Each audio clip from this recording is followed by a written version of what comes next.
आज का ये एपिसोड शुरू करने से पहले एक छोटी सी बात। क्या आप भी अपना पॉडकास्ट बनाने की सोच रहे हैं? तो एंकर ट्राई कीजिए। ये पॉडकास्ट बनाने का सबसे आसान तरीका है। नंबर 1, ये फ्री है। नंबर 2, इसमें कई सारे ऐसे टूल्स हैं जो आपको अपने फोन और कंप्यूटर पर रिकॉर्ड और एडिट करने की फैसिलिटी देते हैं। नंबर 3, आप अपने पॉडकास्ट को डिस्ट्रीब्यूट भी कर सकते हैं, जिससे इसे स्पॉटिफाई और दूसरे प्लेटफॉर्म पर सुना जा सके। तो डाउनलोड कीजिए फ्री एंकर ऐप या विजिट कीजिए anchor.fm पर अपना पॉडकास्ट स्टार्ट करने के लिए।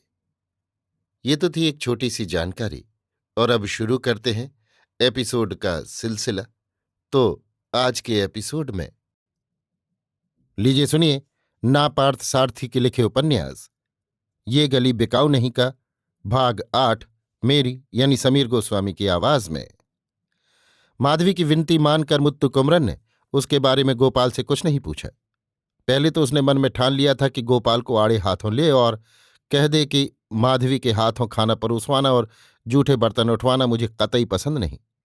पर माधवी की मिन्नतों ने उसे ऐसा करने से रोक दिया। मेरा तो उनसे बहुत दिनों का परिचय है।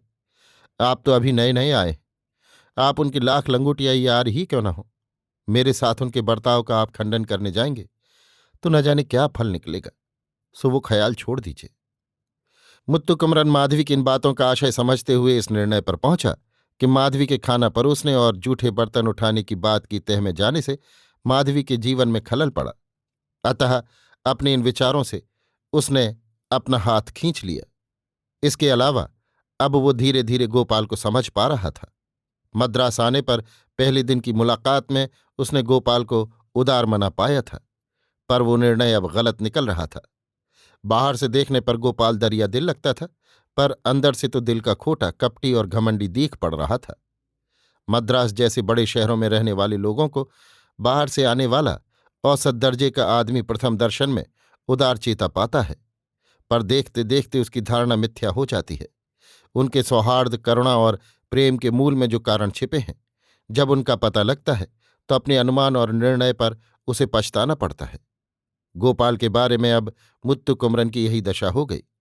यद्यपि शहर के अभिजात समाज की सड़कें सुंदर और सजी हुई दिखाई दे रही थीं, फिर भी उन सड़कों में और उन सड़कों पर स्थित घरों में कुशल अवसरवादी, हिंस्र पशु जैसे क्रूरित व्यक्ति, असहाय और इंसाफ चाहने वाले नेक चलन लोग भी विवेकहीन दृष्टि और विषम बल लेकर आपस में निरंतर लड़ते भिड़ते से उसे नजर आए। चिंतातिरिपेट्टे में अंगप्पन की चित्रशाला से दृश्यबंध वगैरह चुनकर लौटने के बाद से गोपाल से हिलने मिलने और बातचीत से दूर रहने का एक सुअवसर स्वयं मुत्तु कुमरन के हाथ लगा। दूसरे ही दिन किसी फिल्म के बाह्य दृश्यांकन के सिलसिले में गोपाल को वायुयान से अपनी मंडली के साथ कश्मीर के लिए रवाना होना पड़ा। जाते हुए वो मुत्तु कुमरन और माधवी से कह गया कि मुझे लौटने में 2 हफ्ते लगेंगे। उसके पहले नाटक पूरा हो जाए और रिहर्सल के लिए तैयार रखा जाए तो अच्छा हो। अतः मुत्तु कुमरन समुद्र तट या कहीं बाहर जाना छोड़कर नाटक का आलेख पूरा करने में पूरी तरह से जुट गया।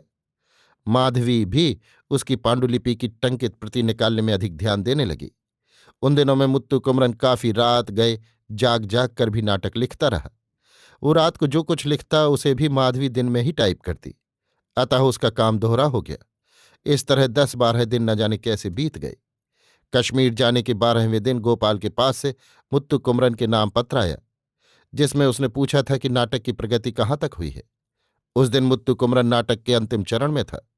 इस दृश्य में एक सामूहिक गान का आयोजन था। दूसरे दिन सवेरे, जहां तक मुत्तु कुमरन का संबंध है, नाटक पूरा तैयार हो गया था। सिर्फ माधवी का टाइप करना भर बाकी रह गया था। वो भी इतना ही कि सवेरे बैठती तो दोपहर को पूरा हो जाता। टाइप करने के लिए जब माधवी आई, तब मुत्तु कुमरन बाल बनवाने के लिए सैलून जाने के उपक्रम में था। मद्रास आने के 1 महीने पहले से ही उसके बाल बढ़े हुए थे, इसलिए उस दिन उस काम से निवृत्त होने को उसने ठान लिया था। जाते हुए वो माधवी से कह गया कि मेरे वापस आने तक तुम्हारे लिए टाइप करने का काम पड़ा है। तुम्हारे टाइप करने के पहले ही शायद मैं आ जाऊंगा। गोपाल के ड्राइवर ने मुत्तु कुमरन को पांडिये बाजार के एक आधुनिक वातानुकूलित सैलून के सामने उतारा। अंदर जाने पर मुत्तु कुमरन को थोड़ी देर के लिए बाहरी बैठक में इंतजार करना पड़ा। वहां तमिल के दैनिक, साप्ताहिक, मासिक और फिल्मी दुनिया की पत्र पत्रिकाओं के अंबार लगे थे। एक छोटा मोटा वाचनालय ही था। ऊपर दीवार के चारों ओर युवतियों के मनमोहक बाथरूम पोज वाले कैलेंडर लगे थे। ना नहाते हुए भी बहुत ही थोड़े लिबास में कुछ लड़कियों की तस्वीरें ऐसी बनी थीं कि देखकर नहाने वालियां भी लजा जाएं। कैलेंडर बनाने वालों का शायद ये विचार रहा हो कि सारी दुनिया की लड़कियों को या तो नहाने के सिवा कोई काम नहीं, या नहाना मात्र ही सार्वभौम स्त्री संस्कृति है। उन चित्रों को देखते देखते मुत्तु कुमरन ऊब गया था। मेज पर पड़ी रंगीन चित्रों वाली एक साप्ताहिक पत्रिका उठाकर उलटने पुलटने लगा। बाहर के कवर चित्र से लेकर धारावाही उपन्यास और लघु कथाओं के चित्रों में भी स्त्रियां नहा ही रही थीं। अच्छा हुआ कि उसका धैर्य जवाब दे दे। इससे पहले अंदर से बुलावा आ गया। अंदर जाकर कुर्सी पर बैठा तो देखा कि अगल बगल और आमने सामने उसके चेहरे के प्रतिबिंब 10 आईनों में दिखाई देने लगे। अपने ही प्रतिबिंबों पर गर्व करने का जी हो रहा था। 2 आईनों के बीच गोपाल की एक तस्वीर सुंदर फ्रेम में सजी टंगी हुई थी। नाई का उस्तरा जब सिर पर चल रहा था तब उसकी आंखों में मीठी नींद भरने लगी। अधमुंदी अधखुली आंखों से गोपाल का चित्र देखते हुए उसके मन में गोपाल के बारे में एक एक कर विचार भी उभरते चले गए। गोपाल जी से मेरा बहुत दिनों का परिचय है। नाम के वास्ते मुझे इंटरव्यू के लिए बुलाया और नए आए हुए लोगों की तरह सवाल भी किया। सब कुछ ढोंग था, नाटक था। माधवी ने तो उसके सामने गोपाल का सारा कच्चा चिट्ठा खोल कर रख दिया था, पर गोपाल ने तो चू तक नहीं की और छुपा भी रहा था। मानो इंटरव्यू के समय ही माधवी को देखा है। माधवी को टाइप करने के लिए भेजते हुए भी उसने बात घुमा फिराकर कही थी कि माधवी ने इंटरव्यू में बताया था कि वो टाइप करना भी जानती है, इसलिए उसी को नाटक टाइप करने को बुलवा भेजूंगा। गोपाल ने कभी इस बात का भान होने नहीं दिया कि वो पहले से ही माधवी को जानता है। मुत्तु कुमरन को विश्वास हो गया कि गोपाल उससे ये सब छुपाता रहा। उसे सैलून से लौटते हुए सुबह के 11 बज चुके थे। माधवी टाइपिंग का काम पूरा कर शुरू से टाइप किए हुए कागजों को हाथ में लेकर अशुद्धियां सुधारने में लगी हुई थी।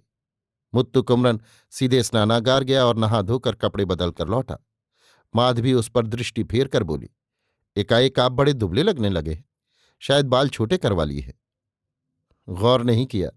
बाल बनवाते समय मुझे बड़ी नींद आ गई, मैं सो गया। नाटक तो बहुत अच्छा बन पड़ा है। अभी तक शीर्षक नहीं दिया है, क्या शीर्षक देंगे? सोचता हूं कि प्रेम एक नर्तकी का रखूं। तुम्हारा क्या ख्याल है? मेरे ख्याल से भी अच्छा है। ना जाने गोपाल क्या कहेगा। वे परसों आ जाएंगे, देखे वे क्या बताते हैं। हो सकता है कि वो दूसरा कोई फड़कता सा नाम रखना चाहे। तब तक के लिए इस पांडुलिपि और टंकित लिपि में प्रेम एक नर्तकी का ही लिख रखूंगी। मुत्तु कुमरन ने हामी भरी। भोजन के बाद दोनों बैठकर बातें कर रहे थे कि मुत्तु कुमरन ने पूछा, आज तो नाटक लिखना पूरा हो गया। इस खुशी में हम दोनों कोई सिनेमा देखने क्यों न चलें? मैटनी शो के लिए चलें तो मैं साथ आऊंगी। माधवी ने हामी भरी। मुत्तु कुमरन मान गया और तुरंत चल पड़ा। दोनों एक नई तमिल फिल्म देखने गए। वो एक सामाजिक फिल्म थी। टाइटल में उसे एक बंगला कहानी पर आधारित बताया गया था, जिसके लिए क्षमा याचना भी की गई थी। पटकथा, संवाद, गीत और निर्देशन का पूरा भार एक ही व्यक्ति ने अपने पर लिया था। गोपाल की तरह ही प्रसिद्ध एक दूसरे अभिनेता ने उसकी भूमिका की थी।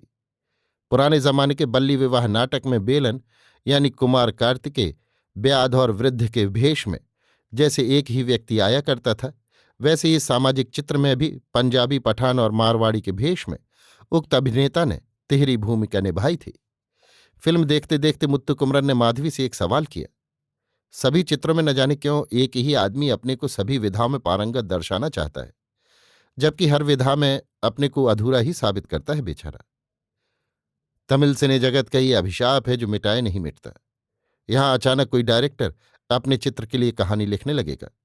उनका उद्देश्य ये दिखाने का होता है कि उन्हें कहानी लिखना भी आता है। तारीफ करने वाले ये मानकर तारीफ करते हैं कि तारीफ करना उनका कर्तव्य है। देखने वाले इसलिए देखते हैं कि देखना उनका कर्तव्य है।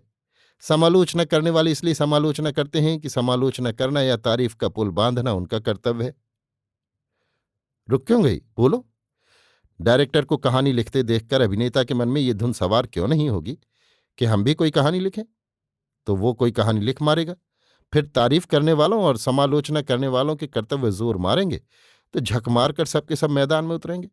बाद को इनकी देखा देखी स्टूडियो का लाइट बॉय भी एक दिन लव स्टोरी लिखेगा। लोकतंत्र में तो जिसको जो जी में आए करने की स्वतंत्रता है। उसकी कहानी पर फिल्में भी बनेगी। हो सकता है वो डायरेक्टर और अभिनेता की लिखी हुई कहानियों से बढ़कर कहीं ज्यादा रियल और प्रैक्टिकल भी हो। पीछे की सीट पर बैठे किसी परम रसिक महोदय को मुत्तु कुमरन और माधवी के वार्तालाप से फिल्म देखने में बाधा महसूस हुई तो वे गुस्से में बड़बड़ाने से लगे। दोनों ने बोलना बंद कर दिया। सामने पर्दे पर नायिका का स्वप्न दृश्य चल रहा था। चमाचम चमकते सुनहरे वृक्षों पर चांदी के फल लगे थे। नायिका हर पेड़ पर चढ़ती और झूलती, लेकिन किसी पेड़ की शाखा तक नहीं टूटती। भारी भरकम देह वाली नायिका एक बड़ा लंबा गाना भी गाती थी। वो इतना लंबा था कि सभी पेड़ों पर चढ़ने और झूलने के बाद ही कहीं जाकर समाप्त हुआ। डंगरी डंगाले वाली जो पंक्ति बार बार आई, न जाने वो किस जुबान की थी। मुत्तु कुमरन ने समझ न पाने के कारण माधवी से पूछा तो वो मुत्तु कुमरन के कानों में फुसफुसाई, लगता है ये फिल्म की जुबान है, प्रेमियों की भाषा है। आप इस तरह से बोलते रहेंगे तो हम फिल्म कैसे देख सकते हैं? बोलना ही है तो बाहर जाकर बोलिए। पीछे की सीट से कैंची सी जुबान चली तो दोनों ने अपनी जुबान खींच ली। फिल्म के समाप्त होने तक उनसे वहां रहा नहीं गया। बीच में ही उठकर चल पड़े। वहां से चलकर वे माउंट रोड स्थित एक पश्चिमी ढंग के वातानुकूलित होटल में नाश्ता करने के लिए घुसे। सीट पर बैठकर नाश्ते के लिए ऑर्डर देने के बाद मुत्तु कुमरन ने माधवी से पूछा, जब तुम भी मेरी तरह इन अधकचरी फिल्मों से नफरत करती हो तो ऐसी स्थिति में इस क्षेत्र में कैसे रह पा रही हो? दूसरा चारा भी क्या है? पढ़ी लिखी होने के कारण इसका बुरा भला सब कुछ समझ में आ जाता है, पर किसी दूसरे के सामने हम इसकी बुराई मुंह से नहीं निकालते। इस क्षेत्र में चापलूसी और सच्ची स्तुति के बीच कोई विशेष अंतर नहीं है। सब चापलूस हैं, सच्ची स्तुति कुछ नहीं है।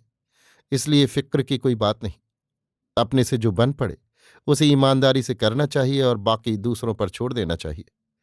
ये भलमनसाहत इस क्षेत्र में ढूंढे नहीं मिलती। यहां यही मनोभावना काम करती है कि हर कोई हर काम कर सकता है। इस भावना को उतनी आसानी से कोई उखाड़ नहीं सकता। इन सब में गोपाल कैसा है? आप पूछ रहे हैं, इसलिए सतही बातें नहीं करना चाहिए। सच्ची बात ही बताओ। इस फील्ड में जब आए थे तब दिल लगाकर बड़ी ईमानदारी के साथ काम किया था। अब तो दूसरों की तरह हो गए हैं, सच्चाई विदा हो गई। कला के क्षेत्र में आत्मवेदना होनी चाहिए। माने सच्ची श्रद्धा होनी चाहिए। बहुत से लोग शरीर को कोई कष्ट हो ऐसा कोई काम नहीं करते। आप तो एक सीढ़ी ऊपर चढ़कर कहते हैं कि आत्मवेदना होनी चाहिए। हाँ, हृदय की बात, अंदर की बात कहता हूं। बिना आत्मवेदना के मुझसे कविता की एक पंक्ति भी नहीं लिखी जाती। बिना आत्मवेदना के तो मैं संवाद की एक पंक्ति भी नहीं लिख पाता। हाँ, संभव है, क्योंकि कला के प्रति आपकी ऐसी श्रद्धा है जिसके लिए आप में तड़प है और आप आत्मवेदना का अनुभव करते हैं। लेकिन यहां कईयों को यह भी मालूम नहीं है कि आत्मवेदना किस चिड़िया का नाम है। पूछेंगे कि कितने का 1 किलो आता है। बड़े अफसोस की बात है। देखकर आश्चर्य होता है कि इतने नकली लोग मिलकर लाखों में रुपए कैसे पैदा करते हैं। नाश्ता आ गया। बिना कुछ बोले दोनों ने नाश्ता पूरा किया। कॉफी के आने में थोड़ी देर लगी। उस होटल में ऑर्डर लेने वाला कछुए की गति से आता और नाश्ता लेने वाला कछुए को पछाड़ देता था। इसलिए नाश्ता पूरा कर उठने में उन्हें 1 घंटे से अधिक का समय लग गया। लौटते हुए मुत्तु कुमरन माधवी को उसके घर पहुंचाकर लौटा। दूसरे दिन सवेरे बिना किसी पूर्व सूचना के 1 दिन पहले ही गोपाल लौट आया। आते ही नाटक के बारे में पूछकर अपनी उतावली दिखाई। कश्मीर से लौटने के दिन गोपाल कहीं बाहर नहीं गया। नाटक की एक प्रति ले जाकर अपने कमरे में बैठकर पढ़ता रहा।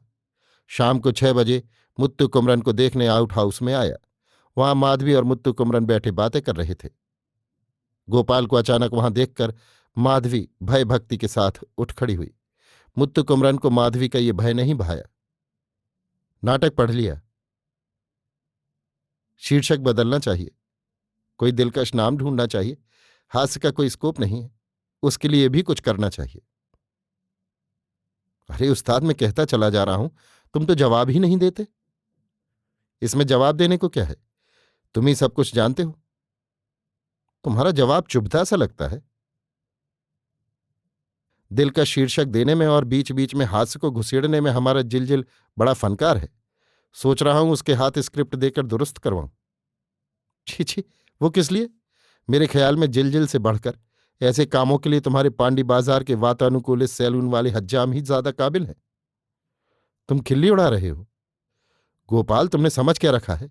ये नाटक है या कोई तमस्सुक? सिंह की दहाड़ की तरह मुत्तु कुमरन का स्वर सुनकर गोपाल स्तंभित रह गया। उसके मुख से शब्द नहीं फूटे। फूटे तो कैसे फूटे? काफी देर तक बिना कुछ कहे सुने क्रोध भरा मौन धारण किए हुए वो खड़ा रहा। मुत्तु कुमरन के मुंह से जैसे ज्वालामुखी फूट पड़ी थी। उसके सामने गोपाल का क्या वश था? मुत्तु कुमरन के चेहरे पर क्रोध का तूफान बरसा देखकर माधवी भी सहम गई। जिल से बढ़कर पांडी बाजार के तुम्हारे सैलून वाला। मुत्तु कुमरन का जवाब गोपाल पर चाबुक की तरह पड़ा तो वो सकपका गया था। उसके संभलने के पहले मुत्तु कुमरन संभल गया और ऐसे स्वाभाविक ढंग से बोला मानो कुछ भी नहीं हुआ हो। कल से नाटक का रिहर्सल यहीं इसी आउट हाउस में होगा, तुम भी आ जाना। मानो आदेश जारी किया। गोपाल चुप था, वो कुछ भी बोल नहीं पाया। अभी आप सुन रहे थे नापार्थ सारथी के लिखे उपन्यास ये गली बिकाऊ नहीं का भाग 8, मेरी यानी समीर गोस्वामी की आवाज में।